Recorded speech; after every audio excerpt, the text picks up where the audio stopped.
In this quick video, I'll show you how to replace the internal battery in your Chevy Equinox key fob. Replacing your battery at home is easy to do and it should take you under 5 minutes. The only things you will need are a regular flathead screwdriver and one CR2032 battery. One quick note is that there are a couple versions of this device. I have the 4-button version. There is a version with 3 buttons and a version with 5 buttons. No matter which one you have, you can follow this video. The process is going to be the same for all of them, and they all take the same battery.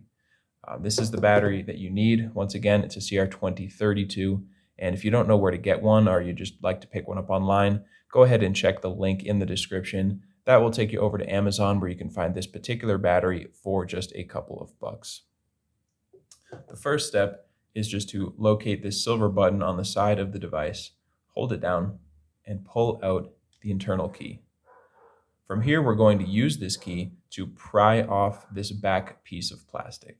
So what we're going to do, I'll show you quickly how it's done, and then I'll kind of break it down for you. So you just go in the keyhole that it just came from, get it kind of locked into place, and pry back. And that will open this thing up.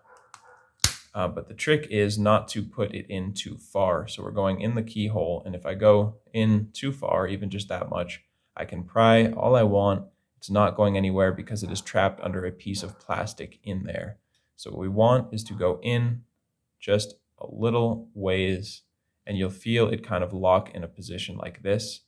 And then if you think you've got it in the right position, you can just go and pry a little bit, and you will see an opening right on the seam of plastic. If you see that, you're good to go. You're in the right position. So just give it a harder pry and just push this top piece up.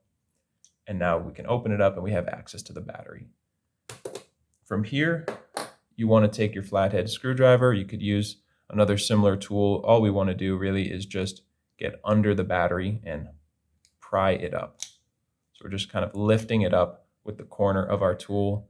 And now you can go ahead, dispose of your old battery. Make sure your new battery is a CR2032, and when you're putting it in, make sure the positive side is facing down. We want to click that in, positive side down. From here, we're pretty much done. We just want to click these two pieces back together. So get it all lined up and just squeeze.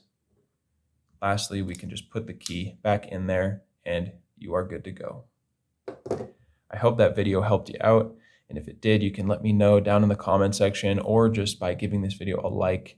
And if you ever need help with another one of your keys, you can come back to this channel. We have you covered with videos for pretty much every device from every maker model out there. You can also get that information over at our website, fobbattery.com.